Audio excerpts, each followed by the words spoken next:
الحمد لله نحمده ونستعينه ونستغفره ونؤمن به ونتوكل عليه ونعوذ بالله من شرور أنفسنا ومن سيئات أعمالنا من يهده الله فلا مضل له ومن يضلله فلا هادي له ونشهد أن لا إله إلا الله وحده لا شريك له ونشهد أن سيدنا ومولانا محمدا عبده ورسوله صلى الله تعالى على خير خلقه محمد وعلى آله وأصحابه ومن تبعهم بإحسان إلى يوم القيامة أما بعد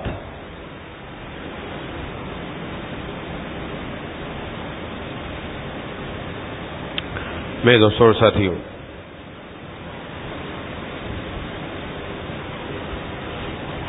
موت سے پہلے اور موت کے بعد کے احکام، اس سے متعلق چند جمعوں سے گفتگو ہو رہی ہے۔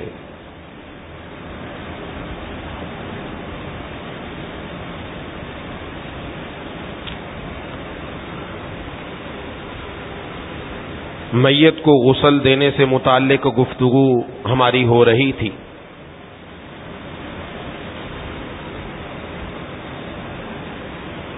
کہ میت کو جب غسل دینے کا ارادہ کریں تو سب سے پہلے اس کو وضو کرائیں، اور وضو کرانے میں کلی بھی نہیں کروائی جائے گی، ناک میں پانی بھی نہیں ڈالا جائے گا۔ تاہم اگر کسی شخص کا انتقال ناپاکی کی حالت میں ہو تو پھر اس صورت میں اس کے منہ میں پانی بھی ڈالا جائے گا، ناک میں پانی بھی ڈالا جائے گا، منہ میں پانی ڈال کر کسی کپڑے کے ذریعے اس پانی کو نکال لیا جائے گا۔ اس میں عرض کر دیا تھا سب سے پہلے استنجا کرائیں، پہلے ڈھیلوں سے استنجا کرائیں گے، پھر پانی سے استنجا، اس کے بعد وضو والا عمل مکمل ہوگا۔ وضو کرانے کے بعد اب میت کو جب غسل دیا جائے تو سب سے پہلے اس کے سر کو صابن سے اچھی طریقے سے دھو دیا جائے۔ پہلے دور میں کچھ اور چیزیں استعمال ہوتی تھیں، آج کل صابن استعمال ہوتا ہے، تو اچھی طریقے سے سر کو دھو دیا جائے۔ اس کے بعد میت کو بائیں کروٹ پر لٹا دیا جائے، اور لٹا کر ظاہر ہے جب میت کو بائیں کروٹ پر لٹائیں گے دائیں کروٹ اوپر آ جائے گی۔ اب دائیں کروٹ پر سر سے لے کر پیر تک 3 مرتبہ پانی ڈالا جائے۔ وہ پانی جو ہم نے نیم گرم پانی رکھا ہوا تھا، جس میں بیری کے پتے اگر ممکن تھے ڈال دیے، نہیں تھا تو خالص پانی، لیکن نیم گرم ہو، تیز گرم نہ ہو، نیم گرم پانی وہ سر سے لے کر پاؤں تک 3 مرتبہ ڈال دیا جائے۔ اتنا ڈالا جائے کہ وہ نیچے والی کروٹ تک پہنچ جائے، نیچے تختے تک پہنچ جائے اچھے طریقے سے۔ پھر میت کو دائیں کروٹ پر لٹائیں، بائیں کروٹ اوپر آ جائے گی۔ اب اس کو پھر 3 مرتبہ اب بائیں کروٹ پر سر سے لے کر پیر تک پورا پانی ڈالا جائے، سر سے لے کر پیر تک 3 مرتبہ پانی ڈالا جائے، یہ بھی پوری اچھی طرح نیچے پانی پہنچ جائے۔ اب میت کا الحمدللہ پورا غسل ہو گیا۔ یہ غسل مکمل ہو جانے کے بعد اب میت کو غسل دینے والا اپنے ساتھ ٹیک لگا کر تھوڑا سا بٹھانے کے قریب کرے، تھوڑا سا پیچھے سے اٹھا کر پیچھے سے اپنی ٹیک لگائے، اور پیٹ پر اوپر سے نیچے کی طرف آہستہ آہستہ ملے، تاکہ اگر اس کے پیٹ میں کوئی نجاست باقی رہ گئی تو وہ نکل جائے۔ تو اوپر سے 3 مرتبہ اچھی طرح ملے، تھوڑا سا دبائے، تاکہ اگر کوئی نجاست ہو تو وہ نکل جائے۔ اور اس کے بعد اگر نجاست نکل جائے تو بس وہ نجاست والی جگہ صاف کر دی جائے، دوبارہ وضو اور غسل کی ضرورت نہیں، بس وہ جگہ صاف کر دی جائے۔ اب کافور ملا ہوا پانی ایسا ہونا چاہیے، کافور، میں پہلے عرض کر چکا ہوں پچھلی مرتبہ کہ کن کن چیزوں کی ضرورت ہوتی ہے، ان میں ایک کافور عرض کی تھی۔ تو پانی کے اندر کافور ڈال کر وہ کافور ملا ہوا پانی اب میت کو بائیں کروٹ پر لٹا کر دائیں کروٹ پر 3 مرتبہ پانی ڈالا جائے، پھر میت کو دائیں کروٹ پر لٹا کر بائیں کروٹ پر 3 مرتبہ کافور ملا ہوا پانی ڈالا جائے، بس یہ غسل ہو گیا۔ یہ کوئی مشکل کام ہے؟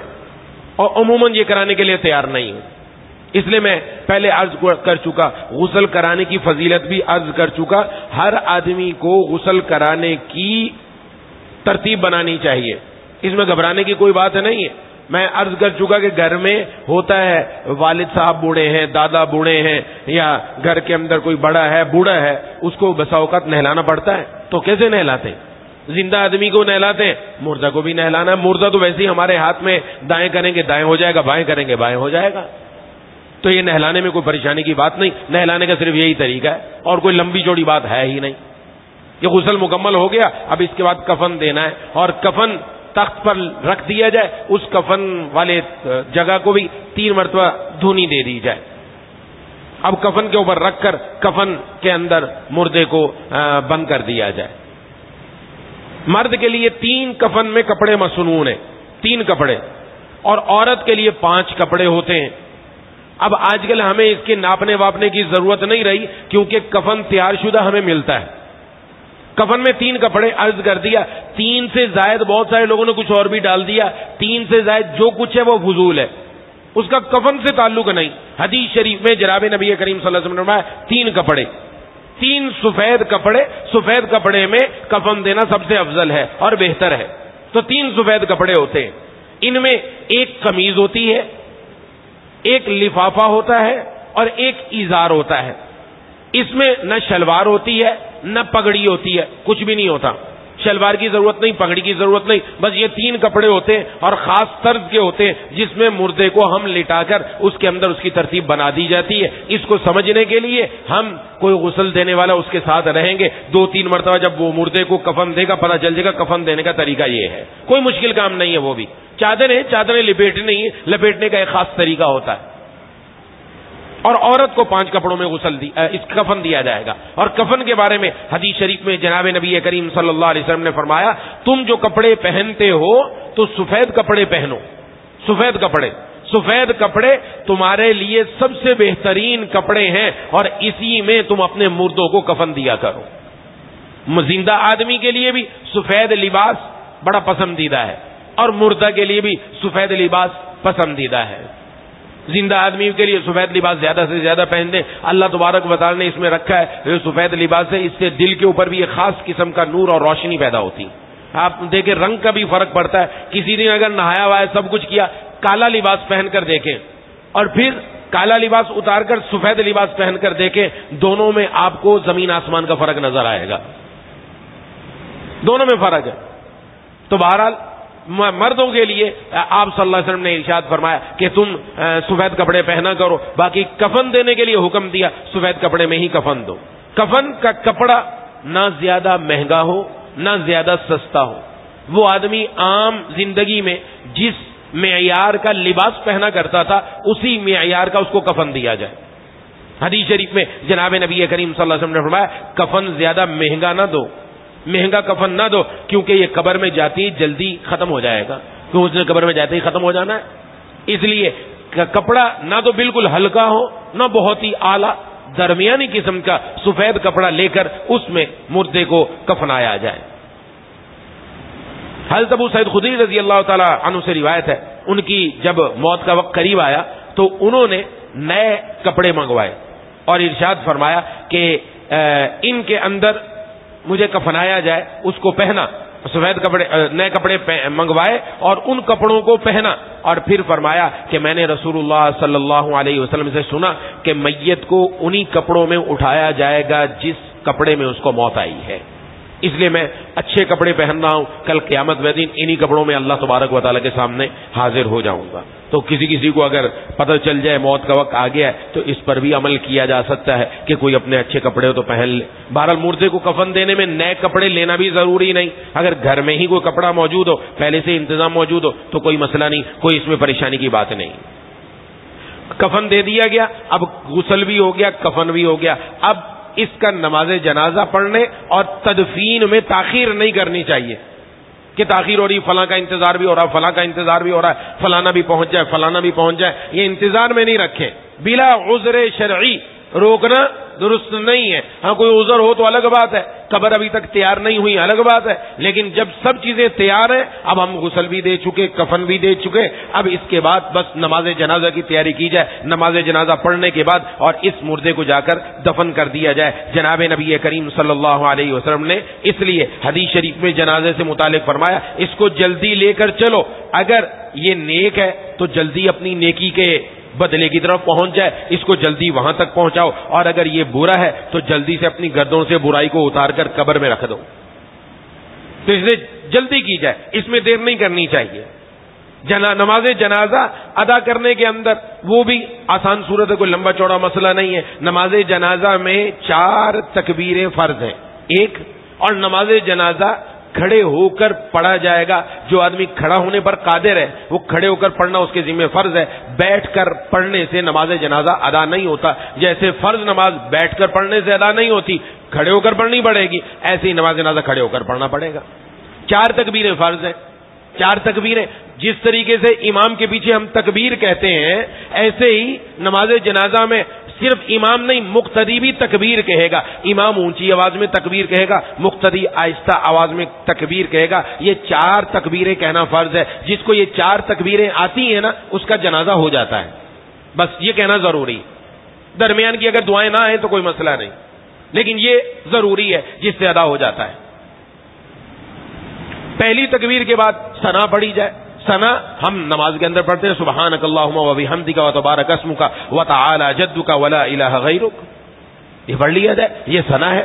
پہلی تکبیر کے بعد آپ نے ثنا پڑھ لی. دوسری تکبیر کے بعد درود شریف پڑھ لیا جائے، اور درود شریف میں سب سے افضل درود ابراہیمی ہے. جو درود ابراہیمی ہم نماز کے اندر پڑھتے ہیں وہ پڑھ لیا جائے. الحمدللہ سب کو آتا ہے، جتنے بھی نمازی ہیں ان کو ثنا بھی آتی ہے، درود بھی آتا ہے، کوئی لمبا چکر نہیں ہے. تیسری تکبیر کے بعد دعا پڑھی جائے. یہ دعا جناب نبی کریم صلی اللہ علیہ وسلم سے مختلف الفاظ میں منقول ہے. ایک حدیث شریف میں جناب نبی کریم صلی اللہ علیہ وسلم کے بارے میں آتا ہے، حضرت ابو ہریرہ رضی اللہ تعالیٰ عنہ فرماتے ہیں کہ رسول اللہ صلی اللہ علیہ وسلم جب نماز جنازہ پڑھتے تو یوں دعا فرماتے: اللہم اغفر لحینا و میتنا و شاہدینا و غائبینا و صغیرنا و کبیرنا و ذکرنا و انثانا. اللہم من احییتہ منا فاحیہ علی الاسلام ومن توفیتہ منا فتوفہ علی الایمان. اللہم لا تحرمنا اجرہ ولا تفتنا بعدہ. یہ دعا پڑھا کرتے تھے، اور آسان دعا ہے، عموماً مسلمانوں کو یہ دعا یاد ہوتی ہے، جس کا ترجمہ یہ ہے کہ اے اللہ، ہمارے زندوں کی، ہمارے مردوں کی، ہمارے حاضرین کی، ہمارے غائبین کی، ہمارے چھوٹوں کی، ہمارے بڑوں کی، ہمارے مردوں کی، ہمارے عورتوں کی مغفرت فرما دیجیے. نماز جنازہ کے اندر اس دعا کا اہتمام ہے، اور یہ دعا خوب اہتمام سے پڑھی جائے، خوب اہتمام سے، کیونکہ مغفرت کی دعا ہے. اے اللہ، جو شخص ہم میں سے زندہ ہے اس کو آپ اسلام پر زندہ رکھیے، اور جس کو آپ وفات دیں اس کو ایمان پر وفات عطا فرمائیے. اور اللہ، اس آدمی کے جانے کے بعد ہمیں اس کے اجر سے محروم نہ فرمائیے، اور اس کے بعد ہمیں فتنے میں مبتلا نہ فرمائیے. یہ دعا ہے. ایک اور دعا جناب نبی کریم صلی اللہ علیہ وسلم سے منقول ہے. حضور صلی اللہ علیہ وسلم چونکہ معلم بنا کر بھیجے گئے، یا کسی کے ذہن میں آ سکتا ہے کہ نماز جنازہ میں تو ہم آہستہ دعا مانگتے ہیں، آہستہ پڑھتے ہیں، صحابہ کرام کو کیسے پتا چلا کہ حضور نے یہ دعا پڑھی؟ تو اس لیے عرض کر رہا ہوں یہ والی بات. حضور صلی اللہ علیہ وسلم معلم، استاد، مربی بنا کر بھیجے گئے.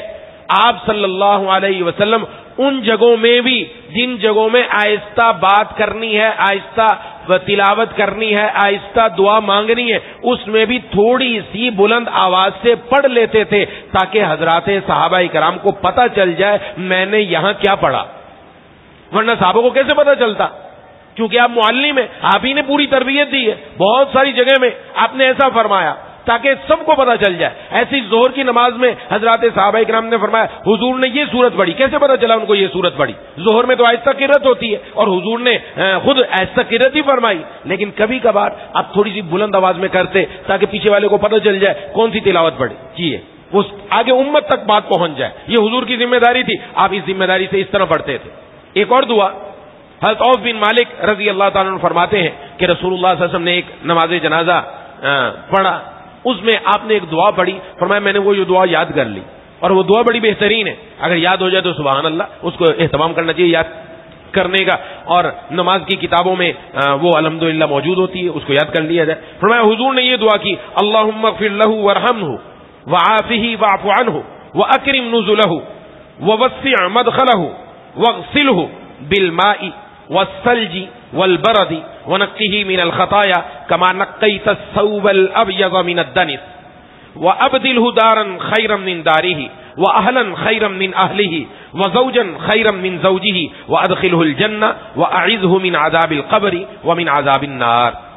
حضرت عوف بن مالک رضی اللہ عنہ فرماتے ہیں جب حضور نے یہ دعا پڑھی میں نے تمنا کی کاش اس میت کی جگہ میرا جنازہ ہوتا.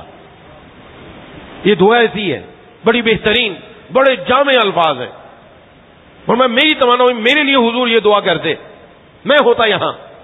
تو ہمیں ہر ایک کو یاد کرنی چاہیے, یہ دعا بڑی بہترین ہے. اور اس کا ترجمہ عرض کر دیتا ہوں کہ حضور نے کیا اس میں ارشاد فرمایا, فرمایا اللہم اغفر لہ, اے اللہ اس کی مغفرت فرما, وارحمہ اس پر رحم فرما, وعافہ اس کو معاف فرما, واعف عنہ اس کو درگزر فرما, واکرم نزلہ یہ آپ کے پاس آ رہا ہے آپ اس کی مہمان نوازی اکرام سے فرمائیے گا, ووسع مدخلہ اور اس کی قبر کو آپ وسیع کر دیجئے, اور وَأَغْسِلْهُ بِالْمَاءِ وَالثَّلْجِ وَالْبَرَدِ اور اس کو آپ دھو دیجئے پانی سے, برف سے, اولے سے.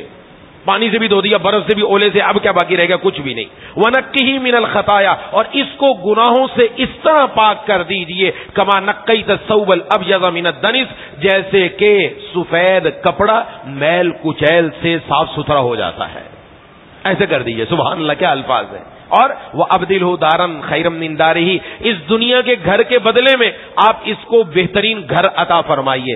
دنیا والے جو گھر والے تھے ان گھر والوں کے بدلے میں اس کو بہترین گھر والے عطا کیجئے.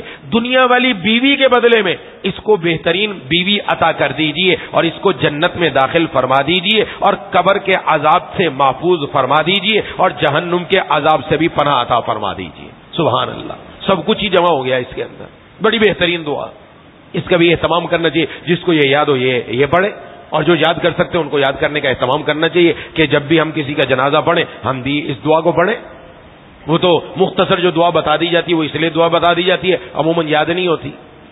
اب بعض لوگ کہیں ہمیں تو کچھ بھی یاد نہیں, ان میں سے تیسری تکبیر کے بعد ہم کیا پڑھیں, تو ان کے لیے بھی آسانی ہے. اگر کسی کو کوئی دعا بھی نہیں آتی وہ اتنا پڑھ لیں, اللہم اغفر لنا وللمؤمنین والمؤمنات. یہ تو پڑھ سکتا ہے نا, یہ تو کوئی لمبا چوڑا کام نہیں. اللہم اغفر لنا وللمؤمنین والمؤمنات, اے اللہ ہماری بھی مغفرت فرما دے, مومن مردوں کی مغفرت بھی فرما دے, مومن عورتوں کی بھی مغفرت فرما دے. بس اتنا پڑھ لے. اگر اس کو تیسری تکبیر کے بعد دعا کا پتہ نہیں, یاد نہیں, ورنہ تو یاد کرنے کا اہتمام کرنا چاہیے. اب چوتھی تکبیر کے بعد سلام پھیر دیا جائے گا. اس میں ایک بات ذہن میں رکھے کہ نماز جنازہ جوتوں کے اندر پڑھنا درست ہے کہ نہیں. جب نماز جنازہ پڑھتے ہیں عموماً لوگوں نے جوتے پہنے ہوئے ہوتے ہیں, تو اس کو سمجھ لیں اگر جوتا اندر سے, باہر سے, نیچے سے پاک ہے, تینوں جگہ میں بتائی, اندر سے, اوپر سے, نیچے سے پاک ہے, آپ جوتا پہن کر نماز جنازہ پڑھ سکتے ہیں کیونکہ وہ ہر طرح پاک ہے. اور اگر جوتا اندر سے شک ہے پتہ نہیں پاک ہے کہ نہیں, اوپر سے پاک ہے, نیچے سے پاک ہے, اب اس کے اوپر پاؤں رکھ کر نماز پڑھنا چاہیں پاؤں رکھ کر پڑھ لیں. اور اگر شک ہے تو جوتا اتار کر ایک طرف کھڑا کر رکھ دیں اور زمین پر کھڑے ہو کر نماز جنازہ پڑھ لیں. زمین پاک ہے, زمین ناپاک نہیں. اب کوئی کہتے جی یہاں تو پتہ نہیں کیا کچھ ہوتا رہتا, کچھ بھی ہو, ہوا اور سورج کی گرمی, سورج کی تپش آتی ہے, سورج کی گرمی سے زمین خشک ہو جائے پاک ہو جاتی ہے. مسئلہ ہے یہ, زمین پاک ہو گئی ختم, اور ہوا چل رہی کچھ بھی نہیں ہے, سب خشک ہوا پڑا, ہم اس پر کھڑے ہو کر نماز جنازہ پڑھ سکتے ہیں. اس میں کوئی پریشانی کی بات نہیں ہے. اس لیے اگر کوئی ایسی بات ہو تو ہم اپنے جوتا اتاریں اور جوتا اتار کر زمین پر کھڑے ہو کر نماز جنازہ ادا کر لیں. نماز جنازہ میں زیادہ سے زیادہ لوگوں کی شرکت کی کوشش کرنی چاہیے کہ زیادہ سے زیادہ لوگ شریک ہوں. اس لیے اعلان کیا جاتا ہے کہ انتقال ہو گیا ہے تو لوگ اس کے جنازے میں آئیں. جناب نبی کریم صلی اللہ علیہ وسلم کے ایک صحابی فرماتے ہیں, حضرت عبداللہ بن عباس رضی اللہ تعالیٰ عنہ کے بیٹے کا انتقال ہو گیا. انہوں نے اپنے غلام کو کہا دیکھو باہر لوگ جمع ہو گئے. جی میں نے کہا جی جمع ہو گئے. فرمایا کتنے؟ 40 ہوں گے؟ کہ جی ہاں 40 ہیں.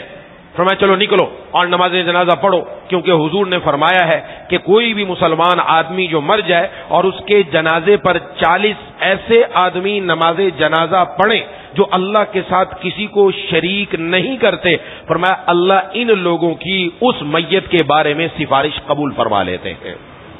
سفارش کیا؟ یہ سفارش کر رہے ہیں مغفرت کی, اللہ مغفرت فرما دیں گے. ایک اور حدیث ہے, حضرت عائشہ رضی اللہ تعالیٰ نے فرماتی ہیں آپ صلی اللہ علیہ وسلم نے فرمایا کوئی بھی آدمی انتقال کر جائے اور اس پر مسلمانوں کی ایک جماعت نماز پڑھے جن کی تعداد 100 تک پہنچ جائے اور سارے کے سارے اس میت کی اللہ سے سفارش کریں, اللہ ان کی سفارش اس کے حق میں قبول فرما لیتے ہیں. تو 100 ہو سبحان اللہ, 40 ہو تو بھی بہت بہتر, اور اگر کم ہو تو ایک حدیث میں مستحب عمل بتایا گیا ہے کہ فرماتے ہیں کہ ایک روایت کے مطابق حضرت مالک بن حبیرہ رضی اللہ تعالیٰ عنہ فرماتے ہیں کہ رسول اللہ صلی اللہ علیہ وسلم نے فرمایا کسی مسلمان کا جب انتقال ہو اور اس پر اگر مسلمانوں کی 3 صفیں یا لوگوں کی تعداد نہیں 3 صفیں اس پر نماز جنازہ پڑھ دیں, اللہ تبارک و تعالی اس بندے کے لیے جنت واجب فرما دیتے ہیں. 3 صفوں نے نماز پڑھ. اب حضرت حبیرہ بن مالک کا اپنا عمل کیا تھا؟ ان کا اپنا عمل یہ تھا جب دیکھے جنازے میں لوگ کم ہیں تو ان کو 3 صفوں میں تقسیم کر دیتے, 3 صفوں میں تقسیم کر کر پھر نماز جنازہ پڑھتے تاکہ حضور صلی اللہ علیہ وسلم کی یہ والی جو بشارت ہے یہ اس میت کو مل جائے اور اس کے حق میں اللہ تعالیٰ جنت کے واجب ہونے کا فیصلہ فرما دیں. تو یہ اللہ تبارک و تعالیٰ کی ہمارے ساتھ بہت ہی ہمارے ساتھ نرمی کا معاملہ ہے, تو اس لیے اس کی کوشش کرنی چاہیے کہ جب نماز جنازہ ہو تو 100 افراد ہوں تو بہت اچھا ہے, 40 ہو جائے تو بھی ہے, 40 سے کم ہو تو 3 حصوں میں ان کو تقسیم کر دیا جائے. یہاں ایک بات اور یاد رکھنے کی ہے کہ جب آدمی دنیا سے چلا جائے تو پھر حدیث میں ارشاد فرمایا, ابو داؤد کی بھی ہے ترمذی کی ہے, اذکروا محاسن موتاکم, اپنے مردوں کی اچھی باتوں کا تذکرہ کرو اور اپنے آپ کو ان کی برائیوں کے تذکرے سے روک لو. بڑی اہم بات ہے. عموماً جب دنیا سے چلا جاتا نا پیچھے برائیاں کرنے والے ڈھیروں ہیں, یہ تو ایسا تھا اس کے لیے دعائیں مغفرت کر کے کیا کرنا. تو بھائی آپ کو کیا پتا, ہو سکتا ہے جانے سے پہلے وہ اللہ سے معافی مانگ کر چلا گیا ہو. ایک بزرگ فرماتے ہیں کہ میں نے ہمارے اکابر میں سے خواب میں دیکھا ایک ہندو بنیا ہندوستان کے اندر رہا کرتا تھا قریب میں, وہ جنت میں ٹہل رہا ہے, ہندو بنیا. فرمایا میں حیران ہوا, میں نے کہا کہ یہاں کیا کر رہے ہو میاں, تمہارا کیا کام؟ کہا کہ مرنے سے پہلے میں نے ان کہی کہہ لی تھی. میں ہندو ان کہی کلمہ پڑھنے کو کہتے ہیں, کہ مرنے سے پہلے میں نے کلمہ پڑھ لیا, مرتے اللہ نے جنت میں داخل فرما دیا. ہندو ہے, اس کے بارے میں ہم کیا کہہ سکتے ہیں؟ ہاں جی. اور مسلمان کیا ہے دنیا سے, ٹھیک ہے اس نے برے عمل کیے وہ اس کا کام تھا, لیکن ہماری ذمہ داری اچھا تذکرہ کرو. اب کوئی برا تذکرہ کرتے ہیں ہم بھی ساتھ شامل ہو جاتے ہیں, نہیں کرنا چاہیے. حدیث میں منع فرمایا, اس سے رک جانا چاہیے. آج کل اس کی بھی بڑی بیماری ہے ہمارے اندر, جہاں بیٹھیں گے 4 آدمی وہاں برائیاں ذکر کرتے ہیں, نہیں کرنی چاہیے نا. اچھی باتوں کا تذکرہ کرو, اس نے یہ اچھے کام کیے, اللہ تعالیٰ اس کی مغفرت فرمائے. آج ہم کسی کے لیے اچھا سوچیں گے, کل کوئی ہمارے لیے بھی اچھا سوچے گا. ورنہ برائیوں سے کوئی خالی نہیں, برائیوں سے کوئی خالی نہیں. کوئی یہ نہ کہے کہ میں تو بالکل پاک نانا پاک صاف نہیں ہے, بالکل برائیوں سے کوئی خالی نہیں, پھر کل ہمارا تذکرہ بھی ایسا ہی ہوگا. اس کا بھی بڑا اہتمام کرنے کی ضرورت ہے. اب جب جنازہ لیا جائے تو جنازے کو اٹھانے کا طریقہ حدیث شریف میں جو فرمایا گیا کہ جنازے کو جب اٹھایا جائے تو چاروں طرف سے اٹھانے کا طریقہ بیان کیا کہ میت کی جو دائیں طرف ہے وہ اپنے دائیں کندھے پر اٹھاؤ اور 10 قدم چلو. پھر اس کی پچھلی طرف جو پاؤں کی طرف ہے دائیں کندھے پر اٹھاؤ 10 قدم چلو. پھر بائیں طرف آ جاؤ اپنے بائیں کندھے پر 10 قدم چلو. پھر اس سے پیچھے آ جاؤ پھر 10 قدم چلو. یہ 40 قدم ہے. 40 قدم جو چلے گا, 40 قدم جس نے اٹھا لیا, حدیث شریف میں اللہ تبارک و تعالیٰ اس کے 40 گنا معاف فرما دیتے ہیں.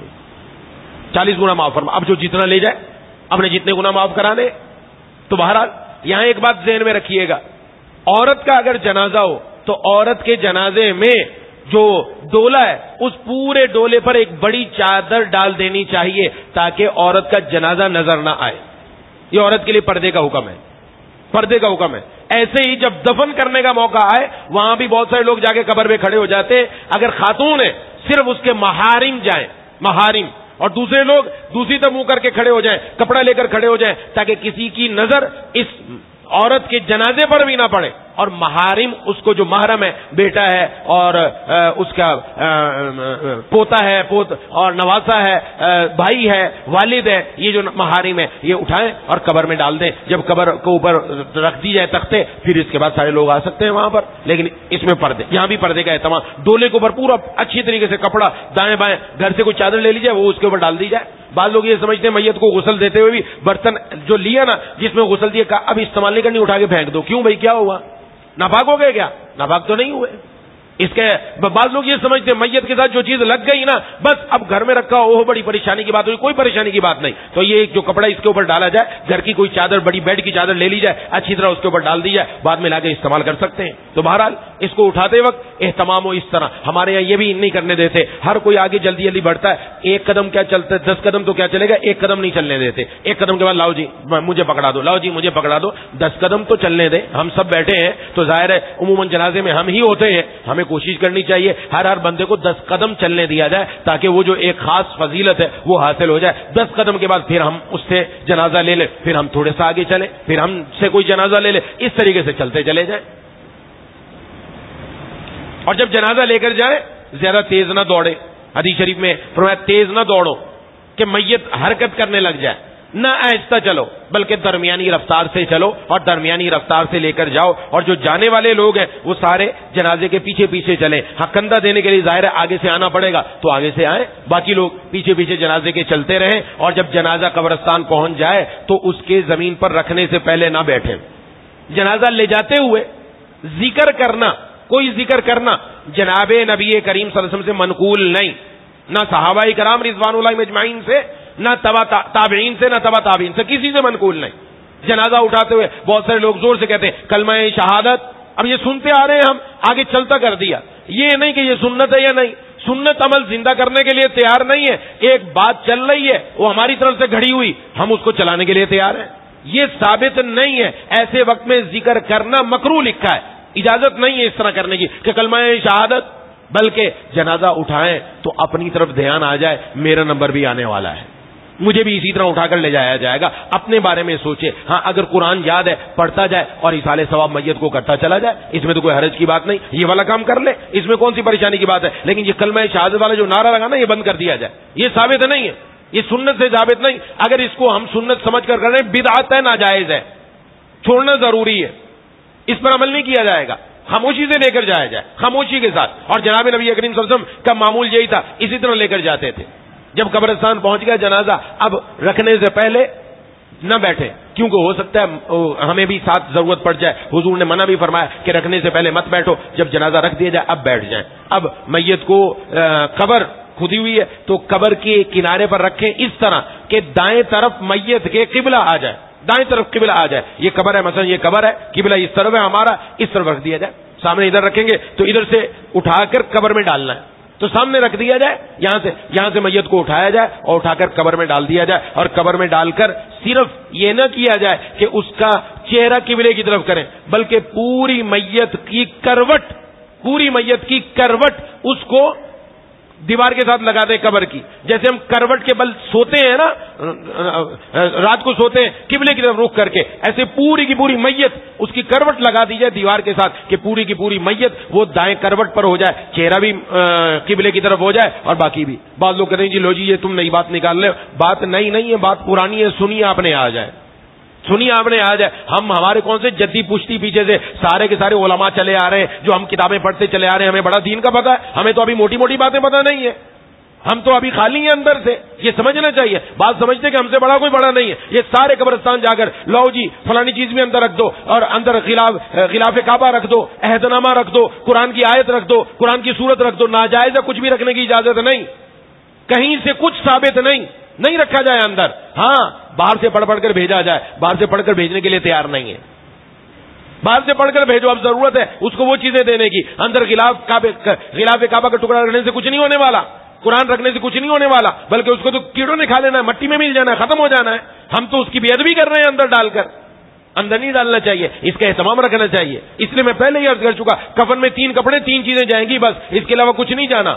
3 ہی کپڑے, اس سے زیادہ کوئی چیز نہیں, نہ پاجامہ جائے گا اور نہ ہی اس کے ساتھ پگڑی جائے گی. اب جب دفن کر دیا, دفن کرنے کے بعد اب قبلہ رخ ہو گیا تو بس اب اس کے اوپر اس کے سر کی جانب سے قبر کو بند کرنا شروع کر دیا جائے اور قبر بند کر دی جائے. یہاں ایک بات بتا دوں, تھوڑا ٹائم تو ختم ہو گیا, ایک اہم بات کہ عموماً ہمارے ہاں یہ ہوتا ہے کہ بارشوں کے موسم میں قبر نیچے گر جاتی ہے. ہم جب قبر کھودتے ہیں نا, قبر کھودنے کے بعد ایک آدمی جاتا ہے قبر میں جا کے لیٹتا ہے, لیٹ کر پھر اٹھ کے دیکھتا ہے اٹھ گیا میں کہ نہیں, کہاں تک ہے اوپر قبر, چیک کرتا ہے. کیا مطلب ہے اس کا؟ کہا جی فرشتے مردے کو قبر میں بٹھائیں گے, درمیان میں اتنا فاصلہ رکھو کہ اٹھ کر بیٹھ سکے. سمجھ لینا چاہیے, یہ دنیا کی باتیں. دنیا میں اتنی گنجائش چاہیے مجھے, میں اگر چل رہا ہوں میری چھت میرے سر سے اوپر ہونی چاہیے, میں بیٹھوں چھت میرے سر سے اوپر ہونی چاہیے. آخرت میں اس کی ضرورت نہیں ہے. یہ حضور نے کیا فرمایا حدیث میں کہ جو مسلمان جاتا ہے اور فرما بردار جاتا ہے, قبر اس کی نگاہ کی حد تک وسیع ہو جاتی, کشادہ ہو جاتی ہے. وہ عالم ہی اور ہے, وہاں اتنی وسعت رکھنے کی ضرورت نہیں ہے. قبر میں مردے کو لٹانے کے بعد ایک بالش کے بعد یہاں سلیب رکھنا چاہیے. ہم یہاں سلیب نہیں رکھتے, ہم سلیب کہاں رکھتے ہیں؟ اوپر آ کر رکھتے ہیں. اس وجہ سے رکھتے ہیں, اوپر آ کے رکھا اور 2 دن بعد بارش ہوئی, سلیب اندر گرا, قبر ختم ہو گئی. اگر سلیب ایک بالش کے بعد رکھیں گے کبھی بھی قبر نہیں گرے گی. اور ہمیشہ اس کا اہتمام کرنا چاہیے. آپ جب جائیں اور مردے کی قبر بنوائیں, اس کو گورکھن کو تاکید کر کے آئیں کہ تو نے سلیب رکھنے کی جگہ نیچے بنانی, اوپر نہیں لے کر آنی, ہماری طرف سے منع ہے. اور سلیب اچھا مضبوط ہونا چاہیے, درمیان میں ایک گارڈر لگاؤ, اوپر سلیب رکھو تاکہ اس پر اتنی مٹی آئے تو یہ ٹوٹ نہ سکے. اصل حکم یہ ہے, ہم اس کو چھوڑ دیتے ہیں. اب کبھی بھی یہ نوبت نہیں آئے گی کہ آپ کی قبر گر گئی اور قبر مسئلہ ہو گیا. اور یہاں یہ بھی یاد رکھ لینا چاہیے, اگر کسی کی قبر گر گئی تو قبر گرنے کے وجہ سے اس قبر کے اندر سلیب باہر نکال کر دوبارہ قبر بنانے کی اجازت نہیں. حکم ہے دوبارہ اسی پر مٹی ڈال دو, اسی پر مٹی ڈال دو. اب کھولنے کی اجازت نہیں. نہ جانے اندر کیا معاملات ہیں, اور بسا اوقات کسی نے کھول کر دیکھا اندر کے معاملات نظر آ گئے تو پریشان ہوا بعد میں آ کر. اس لیے اس کی اجازت نہیں. اب وہ بندہ ہم نے دفنا دیا, ختم, بس. اب اس کے اوپر جو سلیب گر بھی گیا بارش کی وجہ سے, اب مزید مٹی ڈال کے قبر کو برابر کر دو. ہم سمجھے وہ تو مردے کے اوپر, قبر کے اوپر وہ جا کر سلیب گر گئی. میں عرض کر چکا کہ دنیا کا عالم اور ہے, آخرت کا عالم اور ہے, قبر میں جانے کا عالم اور ہے. وہاں ان چیزوں کی ضرورت نہیں. اب وہ جو کچھ ہو چکا بس. اب وہاں جانے کی ضرورت نہیں, وہاں دیکھنے کی ضرورت نہیں. اس بات کا خیال رکھنا ضروری ہے. بس یہ چند باتیں تھیں جو میں نے موٹی موٹی عرض کر دی. باقی مسائل بہت سارے ہیں اس کے, تو جس کو جس وقت جس مسئلے کی ضرورت ہو اس وقت پوچھ کر اس کے مطابق, سنت کے مطابق میت کی تجہیز, تکفین اور دفن کا عمل کرنا چاہیے. اللہ تبارک و تعالی ہمیں ان باتوں کو سمجھنے کی, اس پر عمل کرنے کی توفیق عطا فرمائے. وآخر دعوانا الحمدللہ رب العالمین.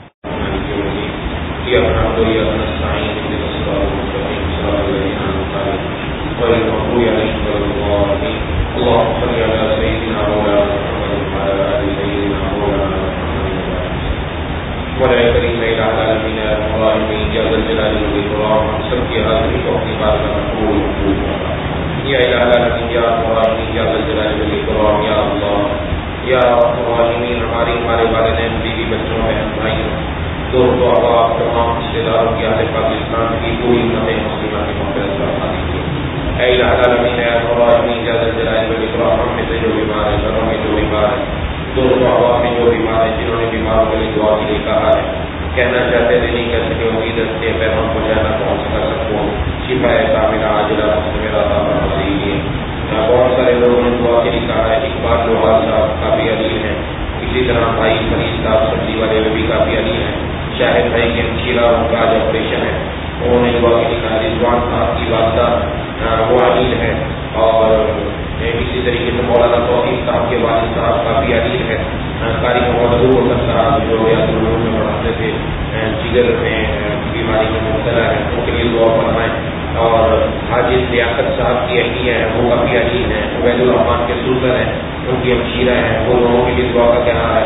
حاجی عبد الرشید صاحب کی اہلیہ, وہ بھی کافی علیل ہیں, ان کے لیے بھی دعا فرمائیں. عرفان بھائی کینسر کا علاج چل رہا ہے, انہوں نے بھی دعا کا کہا ہے.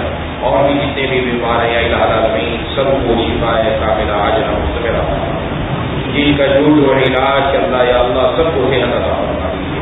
یا اللہ سب کو صحت عطا فرما دیجیے. گھروں میں، اسپتالوں میں، یا اللہ یہاں مسجد میں کوئی بھی بیمار ہے اللہ سب کو مکمل پہلے سے بہتر صحت اور قوت عطا فرما دیجیے. اور جتنے ہمارے اعزاء و اقربا دنیا سے جا چکے ہیں اللہ سب کی قبر و روح سے مرحمت فرما دیجیے. قاری حضور صاحب کا انتقال ہو گیا تو ان کے لیے دعا فرمائیں. اللہ تبارک و تعالیٰ ان کی آخرت کی منازل آسان فرما دے. اللہ تبارک و تعالیٰ ان کی قبر و روح سے مرحمت فرما دے. ان کے پسماندگان کو صبر جمیل عطا فرما دے اور ہم سب کو مرنے سے پہلے موت کی تیاری کرنے کی توفیق عطا فرما دے. اللهم كل خير لكل مسلم ومسلمة اللهم ارحم امة محمد صلی اللہ علیہ وسلم. یا اللہ ملک پاکستان کے حالات درست فرما دیجیے. یا اللہ معاشی اعتبار سے مستحکم فرما دیجیے. یا اللہ یا الہ العالمین اس وقت جو ایک کشمکش ہے یا اللہ وہ سب دور فرما کر تمام مسلمانوں کو یا اللہ تمام مسلمانوں کو یا اللہ خصوصاً اہل پاکستان کے یا اللہ ملک پاکستان کے تمام لوگوں کو یا الہ العالمین یا رب العالمین معاشی اعتبار سے یا اللہ مستحکم فرما دیجیے. ہر قسم کی پریشانی دور فرما دیجیے.